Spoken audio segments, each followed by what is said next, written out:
clearly there is a lot of evidence that there's a link between single parenthood and poverty, and we can see that people, if we look at people living in poverty and those who aren't, they're much more likely to be headed by a single parent.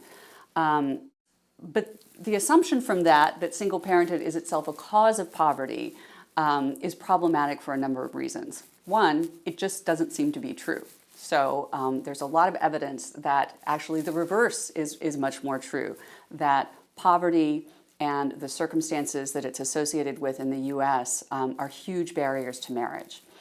And so this is important because the kinds of levers that we pull and policies that we try to implement are based on what we think the causes of these problems are, right? And so if we think that poverty is caused by a lack of marriage, then we're going to try to encourage marriage, right, in order to alleviate poverty. And indeed, that's what the federal government did.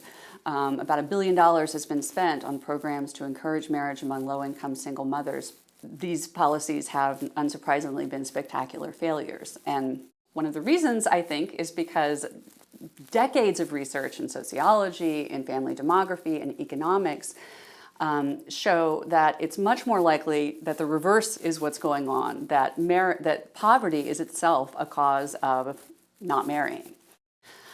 And so the problem with this sort of public policy approach is, one, it squarely places the blame for poverty on the shoulders of single mothers. Two, it's ineffective, right? So if you really want to reduce poverty, trying to encourage marriage is really not the way to go. It's kind of a risky strategy to place all your eggs in one basket with your spouse, right? These larger social networks that we have, maintaining those even when you're married can not only be helpful when you're no longer married, but it can also bring richness to, your psychological well-being, and those things also positively impact marital quality for married people. There's a tendency, I think, in modern marriage to sort of have really high expectations, and that puts a lot of pressure on the marriage, right? You want it to be this, all-fulfilling thing, and, marriages just aren't like that, especially not long-term. And so, I think maintaining these richer social networks from a broader array of people can help sort of take some of that pressure off as well.